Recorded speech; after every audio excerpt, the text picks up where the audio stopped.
On va commencer rapidement vu qu'on a déjà perdu 10 minutes. Aujourd'hui, je vais vous présenter Resin. Resin, c'est un service de cloud en ligne pour faire des applis un peu à la type Heroku. C'est plutôt pas mal. Il y a pas mal de choses à voir, donc j'avais prévu un live coding. Le problème, c'est qu'avec le réseau pourri, ça va être un peu compliqué de vous montrer le service en direct. Donc on va surtout voir des captures d'écran, mais on va essayer d'avancer. Donc Resin, qu'est-ce que c'est? C'est un cloud sympa, je l'ai dit tout à l'heure, c'est un Heroku-like, c'est-à-dire qu'en fait tout repose sur un Git.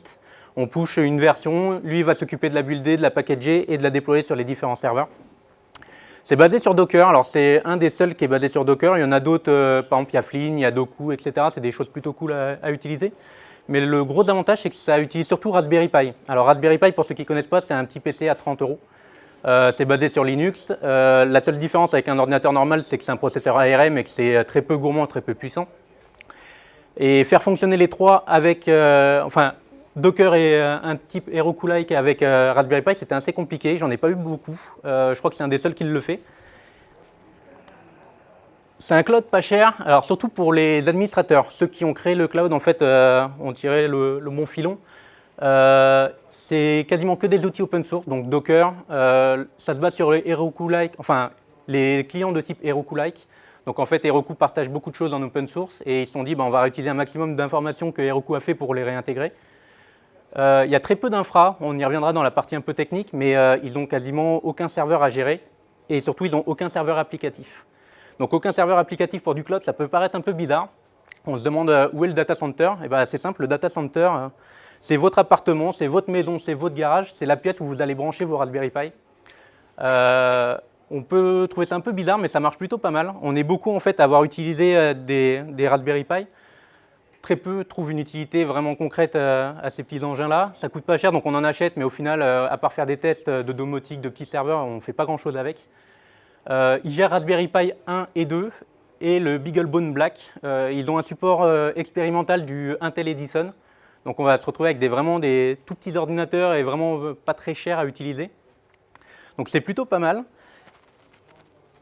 Comment ça marche? C'est simple. Leur infra, elle est là. Donc là, ça va être l'utilisateur. Donc il a une simple ligne de commande pour faire un git push. Leur infra se situe ici, donc un serveur Git, une machine qui va builder les différentes versions qu'on va envoyer via le serveur Git, un registre Docker, comme on pourrait le faire dans toutes les entreprises ou avec le Docker Hub, qui va contenir en fait toutes les images buildées à partir de votre commit. Et derrière, on se retrouve avec les devices. Alors, ils voient un peu grand. Ils disent que pourquoi gérer que des Raspberry Pi ou des petits serveurs de dev. Ils se voient bien gérer des drones, des appareils connectés, etc. Donc, le but premier, c'est vraiment pas de faire quelque chose pour les geeks. C'est de s'étendre après dans des domaines qui ne gèrent pas pour l'instant. On parle de Amazon qui veut faire de la livraison par drone. On pourrait très bien imaginer un déploiement de nouveaux firmware directement à la volée avec un développeur qui fait un git push. Pourquoi pas? Donc, en gros, cette partie-là est très intéressante, c'est-à-dire qu'il y a le serveur Git, bon ça on a l'habitude. Cette partie-là, le builder, en fait, ça pourrait être un simple Jenkins comme on le fait chez nous, qui va simplement builder en fait un package à partir d'un Dockerfile ou le deviner à partir de la config de votre projet. Sur le device, par contre, c'est beaucoup plus simple. Je l'ai dit, c'est basé sur Docker. Donc on va avoir la partie système en fait qui va être classique, le Resin Container Engine qui va être un simple Docker-like. En principe, c'est juste une version compilée par eux de Docker. Le tout s'appuie sur un projet qui s'appelle Yocto. C'est un projet open source qui a été fait par la fondation Linux, qui est un Linux, mais vraiment très light pour tout ce qui est objet connecté et embarqué. On va retrouver un premier container qui va être l'agent utilisé par le cloud, qui va permettre en fait de vérifier qu'une nouvelle version est disponible, si le device est connecté, si oui, récupérer les logs, etc.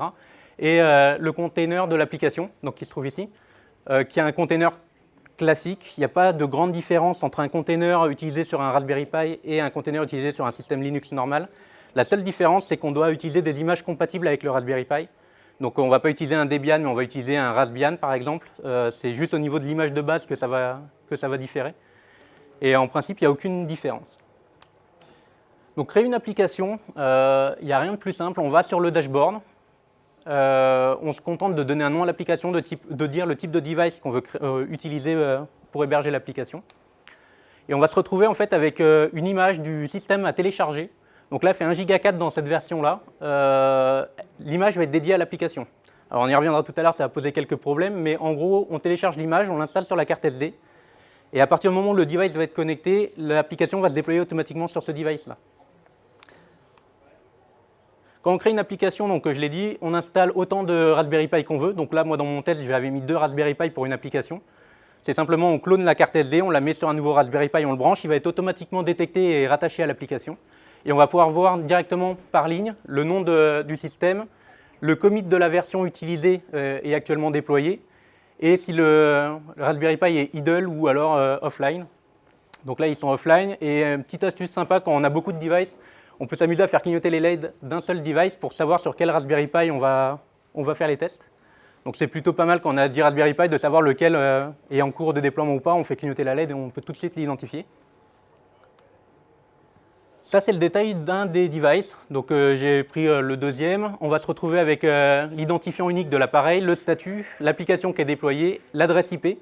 Donc vu qu'on va être sur des Raspberry Pi qui vont être chez vous, ça va être des IP de type local de votre réseau qui vont être utilisés. On peut ouvrir les flux directement par le bouton Action. C'est-à-dire qu'on peut avoir une IP externe qui permet de taper sur un device en particulier, sans ouvrir de flux au niveau de votre box, par exemple. Ça peut être pas mal si on a des problèmes de sécurité. On va simplement dans Action, on dit qu'on veut ouvrir le flux, ça nous génère une URL, et en l'utilisant, on peut taper directement sur l'application de votre Raspberry Pi depuis n'importe où sur Internet. Il y a pas mal de choses cool qui sont en cours d'expérimentation, comme le Terminal Session, qui permet d'ouvrir un terminal SSH depuis votre navigateur web sur le Raspberry Pi. Alors ils disent de bien faire attention, c'est une faille de sécurité, c'est normal, ça permettrait de donner un accès SSH quasiment à n'importe qui à votre machine. Donc ils disent de l'utiliser pour les devs, mais pas de l'activer en prod. On a accès aux logs. Alors les logs pour l'instant sont assez simples, ça permet de savoir quelle version va être déployée et si elle a bien démarré. On ne peut pas avoir encore accès aux logs applicatifs, donc ça devrait venir dans pas longtemps. Et les variables d'environnement qui permettraient de configurer une application via les variables d'environnement.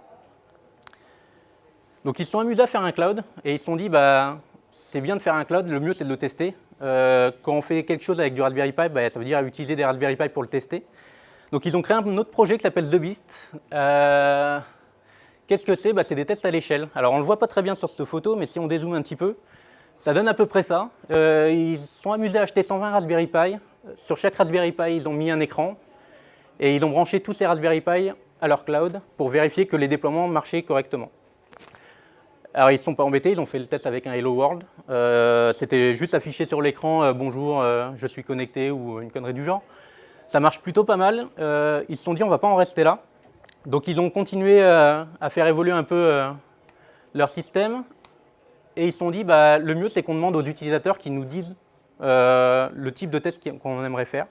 Donc ils ont posté un billet sur leur blog, ils ont dit voilà, on a The Beast qui est disponible, donnez-nous des idées d'applications pour qu'on puisse la tester et voir les limites du cloud. Il n'y a pas eu grand chose de fait, ils ont mis le projet un peu en stand-by, il y a eu des idées du genre afficher l'IP, etc. sur l'écran, il n'y avait pas quelque chose d'assez énorme.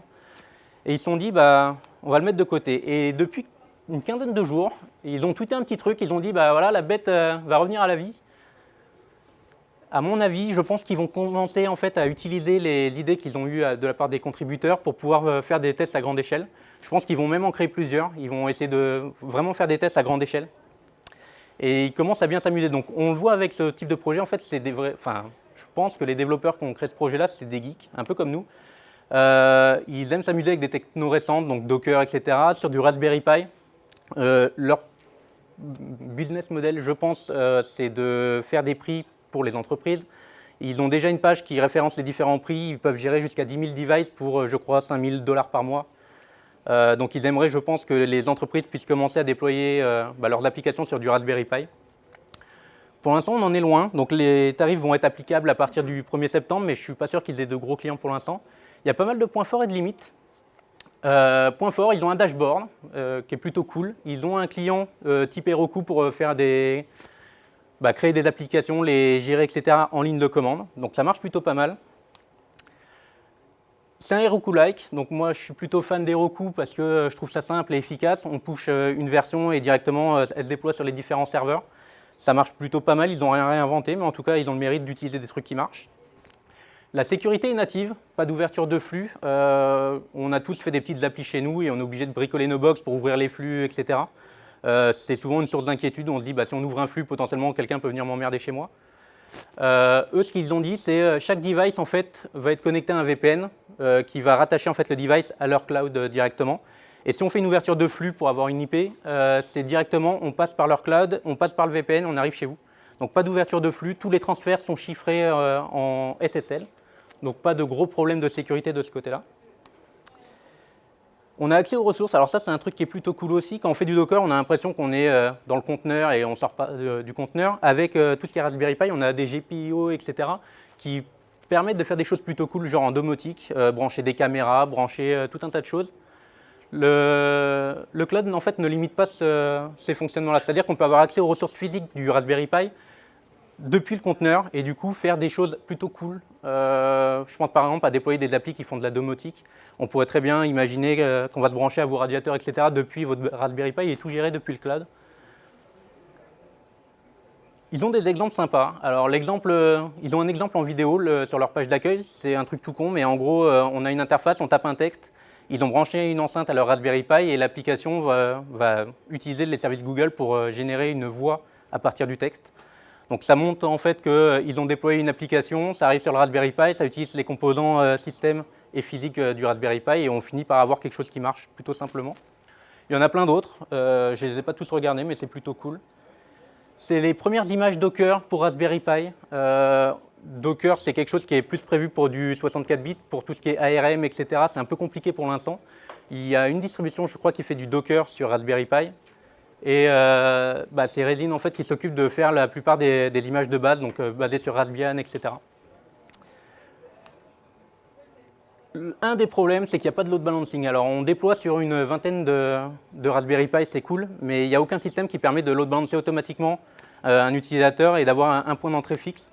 Donc, c'est à nous de le gérer à côté. Donc, on se crée directement notre point d'entrée, on fait du load balancing avec HAProxy ou ce qu'on veut.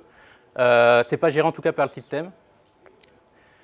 Un device égale une appli. Alors ça, c'est un des gros problèmes que je trouve au cloud pour l'instant, c'est qu'à chaque fois qu'on veut déployer une nouvelle version sur un nouveau device, on prend la carte SD, on la met sur le device et ça démarre.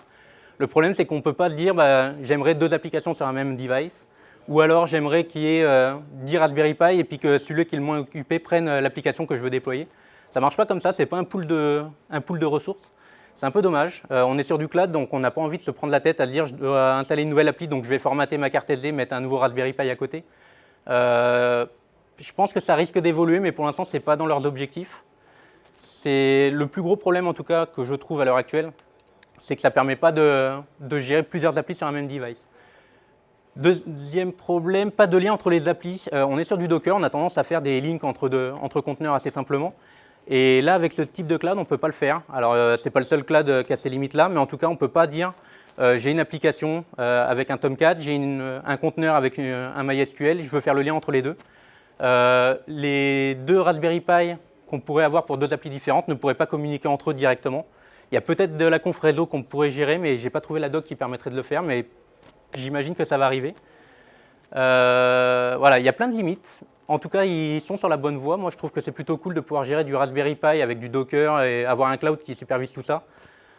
C'est en train d'évoluer. Ils ont leur modèle qui est en train de se construire. Ils ont pas mal de choses. Donc, je vous encourage à aller le voir. Ils ont un GitHub où ils postent pas mal de choses, notamment les images Docker, donc tout ce qui est Dockerfile. Et leur site où ils présentent un peu le service et qui est pas mal documenté. Pour ceux que ça intéresse, pour l'instant, ils gèrent 2 types d'applications, le Node.js et des Dockerfiles classiques. Donc avec un Dockerfile, on peut tout mettre, du Tomcat, on pourrait mettre un Oracle. Les seules limites, ça va être les limites de l'appareil. Alors je déconseille de mettre un Oracle sur un Raspberry Pi. Je pense qu'au bout de 5 minutes, le Raspberry Pi va cramer. Ils commencent à proposer des choses sympas. Le fait qu'on puisse gérer avec un Dockerfile veut dire qu'on peut faire quasiment tout ce qu'on veut. J'espère qu'ils vont augmenter le nombre de devices gérés et améliorer un peu leur cloud.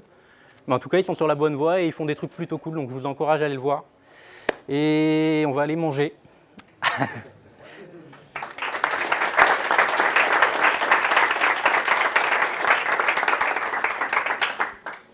Pour ceux que ça intéresse, vous devez faire un live coding vu que le réseau est pourri, je peux pas le faire. Peut-être que si ça vous intéresse, on pourrait essayer de hacker un peu le système et de voir jusqu'où on peut le pousser pendant une petite session d'1 heure en zone la prochaine fois si jamais ça intéresse du monde. Donc n'hésitez pas à me le dire.